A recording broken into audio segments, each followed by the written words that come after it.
Egghead अपने final phase के अंदर एंटर कर चुका है और इसका क्लाइमैक्स और भी तगड़ा होता जा रहा है क्योंकि इस चैप्टर के साथ ओडा सेंसे ने कुछ बहुत ही कमाल की चीजें हिंट करके हमें दिखाई हैं जो आने वाले चैप्टर्स को बहुत ही ज्यादा कमाल का बनाने वाली है। जैसे कि इस चैप्टर के एंड में हमें देखने को मिलता है कि एक बहुत ही ज्यादा स्ट्रॉन्ग कैरेक्टर एगहेड के ऊपर आने वाला है जो इस चैप्टर के एंड में हमें हिंट कर दिया जाता है क्योंकि चैप्टर 1089 के अंदर कुछ रिसर्चर्स हमारे एगहेड से बच के निकल जाते हैं। जो चीज सैटर्न को पता लग जाती है तो वो कुछ अपने मरीन्स की बैटलशिप को उनके एग्जीक्यूशन के लिए भेज देता है और हमें इस चैप्टर के एंड में देखने को मिलता है कि वो सारी बैटलशिप्स ऑलरेडी डिस्ट्रॉय कर दी गई हैं। लेकिन उन शिप में से कोई एक डिस्ट्रॉय होने से पहले ही किजारू को कॉल करके ये चीज बता देते हैं कि दे आर कमिंग। अब ये दे कौन है? अब देखो इसके ऊपर 3 से 4 पॉसिबल आंसर बनते हैं जो मैं इस वीडियो के एंड में बताऊंगा कि कौन सा कैरेक्टर आ सकता है और कौन सा कैरेक्टर क्यों नहीं आ सकता है, जो इस वीडियो के एंड में आपको पता लगेगा। तो वीडियो काफी इंटरेस्टिंग होने वाली है। तो चलिए शुरू करते हैं हमारे 1105 के चैप्टर का ब्रेकडाउन, जहां इस चैप्टर की शुरुआत में ही हमें देखने को मिलता है कि काफी सारे मरीन्स के सोल्जर्स वापस अपनी शिप की तरफ भागते हुए देखने को मिलते हैं क्योंकि हमारे सैटर्न ने ऑलरेडी बस्टर कॉल को एक्टिवेट कर दिया होता है। तो हमारा एगहेड भी बहुत जल्द बर्बाद होने वाला है जस्ट लाइक ओहारा। लेकिन हमारी किजारू एंड सैटर्न डिसाइड करते हैं कि वो इसी आइलैंड पे रुकेंगे और उनके अलावा जितने भी लोग हैं वो वापस बढ़ने लगते हैं अपनी शिप्स की तरफ। जहां अगले ही पैनल में हमें देखने को मिलता है कि वेगापंक बहुत ही ज्यादा गुस्से में है क्योंकि वो सैटर्न से पूछते हुए दिखाई देता है कि तुम आखिर करना क्या चाहते हो, क्योंकि मुझे लगता था कि तुम सिर्फ मेरी जान लेना चाहते हो। तो ये चीज तो बहुत ही सिंपल तरीके से हो सकती थी, तो तुम अपना इतना सारा पागलपन क्यों दिखा रहे हो? इस सब की क्या जरूरत है? क्योंकि इस आइलैंड के ऊपर ऐसी काफी सारी रिसर्च है, अगर तुमने उन सबको डिस्ट्रॉय कर दिया तो हम 100 साल और पीछे चले जाएंगे। जिसके बाद वो किजारू से रिक्वेस्ट करता है कि वो बस्टर कॉल को रोक दे, जिसपे सैटर्न उससे बोलता है कि हमें क्या पता कि तुमने ऐसा क्या यहाँ पे छुपा रखा है जो पूरी दुनिया को हिला के रख सकता है। और इसी से मुझे याद आया, जो कल यहाँ से तुमने कुछ रिसर्चर को भेजा था, यहाँ से बच के निकल जाने दिया था,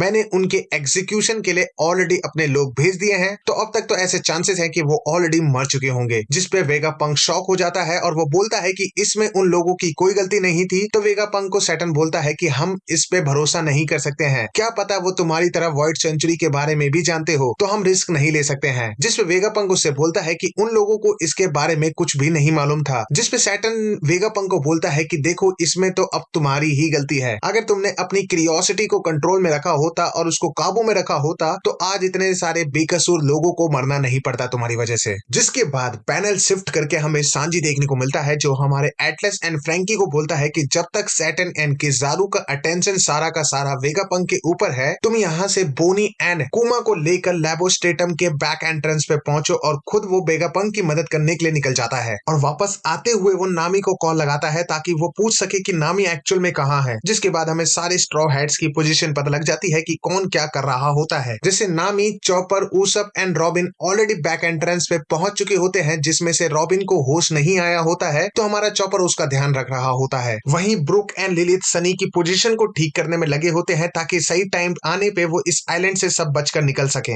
वहीं हमें ये भी पता लगता है कि हमारा जोरो अभी भी रॉब लूची से ही फाइट कर रहा होता है, तो उसकी मदद के लिए जिम्मे भी निकल जाता है ताकि जब जोरो इस फाइट को खत्म कर चुका होगा तो वो भी हमारे बैक एंट्रेंस पे पहुंच सके। और हमें पता है कि वो डायरेक्शन के मामले में कितना ज्यादा अच्छा है, इसलिए हमारा जिम्मे भी वहीं गया होता है। वैसे जब तक वो वहां पे पहुंचेगा तब तक शायद हमारा जोरो ऑलरेडी इस बैटल को खत्म कर चुका होगा। वहीं हमें देखने को मिलता है कि स्टेला जो बाकी सबको लेके वैक्यूम रॉकेट में बैठ चुकी होती है ताकि वो लैबोस्ट्रेटम के बैक एंट्रेंस पे पहुंच सके तेजी से। लेकिन ये चीज किजारू देख लेता है, जिसके बाद वो अपने अटैक को यूज करता है आमो नो माराकुमो, जिसके चलते उसके हाथ में एक बहुत बड़ी लाइट की शॉट आ जाती है जिससे वो वैक्यूम ट्यूब को बीच में से काट देता है। अब ये जो वैक्यूम ट्यूब थी ये एक हाइट के ऊपर थी और क्योंकि किजारू ने इसे काट दिया है तो अब जितने भी लोग उसमें से जा रहे थे वो सारे ऊपर से गिरने लगते हैं। और ये चीज हमारा सांजी देख लेता है तो वो जो वेगापंक की मदद करने के लिए जा रहा होता है उसको वापस से पलट के भाग के आना पड़ता है ताकि वो इन लोगों को बचा सके, क्योंकि इनमें से कुमा और बोनी की ये हालत नहीं है कि ये गिरने के बाद बच पाए। अगर ये गिरे तो ये तो खत्म है। और इतने में ही हमारा सैटर्न सारे पैसिफिस्टर्स को भी ऑर्डर दे देता है कि बोनी एंड कुमा को खत्म कर दो। तो ऊपर से वो गिर तो रही ही होते हैं, बाकी नीचे सारे पैसिफिस्टा ऑलरेडी तैयार होते हैं अपनी लेजर बीम को उनके ऊपर तान के और वो उन्हें शूट करने वाले होते हैं कि इतने में सैटर्न बोलता है कि देखो कितनी ज्यादा आयरनी है कि तुमने अपनी बेटी को बचाने के लिए ही ये पैसिफिस्टा बनने के लिए राजी हुए थे और यही पैसिफिस्टा आज तुम्हारी बेटी को मारने वाले हैं। एंड इसी के बाद हमें देखने को मिलता है कि लूफी वेंडिंग मशीन के पास पड़ा होता है जिसने बहुत सारा खाना खा रखा होता है और वो हिलने की हालत में नहीं होता है। और इसके बाद मेरे दिमाग में 2 ही क्वेश्चन आते हैं, पहला लूफी यहाँ तक पहुंचा कैसे, और दूसरा अगर वो पहुंच भी गया है तो क्या इस टाइम पे जहां बोनी ऑलमोस्ट खत्म होने वाली है और हमारे सारे स्ट्रॉ हैट्स ऑलमोस्ट मुसीबत में हैं, तो क्या खाना इतना ज्यादा जरूरी है। अब वैसे देखो, हम लूफी को जानते हैं कि वो मोस्ट ऑफ द टाइम हमें ऐसी ही पर्सनैलिटी के साथ देखने को मिलता है, लेकिन इस बार थोड़ा सा ज्यादा हो चुका है। लेकिन मान सकते हैं कि हमारे ओडा सेंसे को लूफी को इसी तरीके से पोर्ट्रे करने में मजा आता है, क्योंकि लूफी हमेशा हर बैटल में एंड में ही वो आगे जाके सीरियस होता है। जब तक सारी चीजें टेक प्लेस नहीं हो जाती हैं, तब वो आता है और मेन विलन से सीरियस होकर फाइट करता है। लेकिन अभी भी वो इस हालत में तो नहीं है कि वो दोनों लोगों को हैंडल कर सकता है। तो अब जब इसके बाद जो अगले पैनल के अंदर हमें ये चीज हिंट दी जाती है कि एक बहुत ही ज्यादा स्ट्रॉन्ग कैरेक्टर आने वाला है, वो अगर आता है तो वो इन दोनों में से किसी एक के साथ बैटल करेगा और दूसरे से शायद लूफी हैंडल करेगा। अब देखो, 3 से 4 आंसर हमें देखने को मिलते हैं कि कौन लोग यहाँ पे आ सकते हैं, और वो क्यों नहीं आएंगे मैं ये भी बताऊंगा, और कौन सबसे ज्यादा चांसेस है वो भी। सबसे पहला है कि शायद यहाँ पे ब्लैकबेर्ड आ सकता है। ये आपके भी दिमाग में आ रहा होगा, क्योंकि हमें चैप्टर 1079 के अंदर देखने को मिलता है कि उसकी बैटलशिप हमें एगहेड के बहुत करीब दिखाई जाती है। तो देखो, ऐसे चांसेस हैं कि वो आ तो सकता है, लेकिन पहली बात, वो हमारे रिसर्चर्स की हेल्प क्यों करेगा। या तो ऐसा हो कि वो मरीन्स को पकड़कर आगे किसी तरीके से यूज करेगा, या तो ऐसा होगा कि वो रिसर्चर्स को पकड़ के किसी तरीके से यूज करने की सोचेगा। लेकिन अगर उसकी शिप इतनी ज्यादा नजदीक थी तो वो ऑलरेडी एगहेड के ऊपर होना चाहिए था, तो इतना दूर होने के चांसेस उसके बहुत कम हो जाते हैं। लेकिन ऐसा भी हो सकता है कि शायद कुजान हमें देखने को मिले, क्योंकि कुजान की बैटल किजारू के साथ होगी, तो ये देखना बहुत ही ज्यादा इंटरेस्टिंग होगा। लेकिन इसके चांसेस थोड़े से इसलिए कम हो जाते हैं क्योंकि इसने रिसेंट में गाप के साथ फाइट करी है, तो एक तो ये उस हालत में नहीं है, और अगर ये उसके बाद भी आता है तो अगर लूफी को ये चीज पता लग जाती है तो शायद हमें चीजें थोड़ी कॉन्फ्लिक्ट होते हुए देखने को मिलेंगी, क्योंकि ऑब्वियसली फिर वो एल्बाफ की तरफ नहीं, वो गार्प को बचाने के लिए जाएगा। एंड थर्ड पॉसिबल कैरेक्टर हो सकता है शैंक्स। एक तो वो बहुत ज्यादा स्ट्रांग है और वो ऑलरेडी इसी आइलैंड के पास में ही था जिसके पास वो किड से फाइट करता है, तो किड से फाइट करने के बाद ऐसा हो सकता है कि वो इधर आ सकता है, लेकिन उसके कोई रीजन है नहीं, तो ऐसा हो सकता है कि शायद उसके चांसेस कम हो। लेकिन जिसके चांसेस सबसे ज्यादा है वो है हमारे ड्रैगन या फिर रिवोल्यूशनरी आर्मी के, क्योंकि काफी सारे चैप्टर्स के अंदर हमें उसके हिंट देखने को मिले हैं, और ऊपर से वो कुमा का फ्रेंड भी है। एंड जो हमें इतने चैप्टर्स में कुमा की बैक स्टोरी देखने को मिली है, उसमें काफी बार हमें रिवोल्यूशनरी आर्मी एंड ड्रैगन देखने को मिले थे, लेकिन ड्रैगन ने उसकी मदद के लिए एज सच बहुत कुछ बड़ा किया नहीं था। तो ऐसा हो सकता है कि हमारे कुमा के जो लास्ट फेजेस हैं उसमें उसकी वो मदद करके उसे बचा ले, वरना लास्ट के कुछ चैप्टर के अंदर हमें ड्रैगन इतनी बार मेंशन होते हुए जो देखने को मिला है उसका कोई मतलब बनता नहीं है। एंड हमें ड्रैगन ये भी सोचते हुए देखने को मिलता है कि आखिर हमारा कुमा जा कहां सकता है। लेकिन इस चीज के अंदर बस एक ही दिक्कत देखने को मिलती है, जो हमारा कामाबक्का आइलैंड है, जो इस टाइम पे हमारे रिवोल्यूशनरी आर्मी का हेडक्वार्टर है, वो हमारे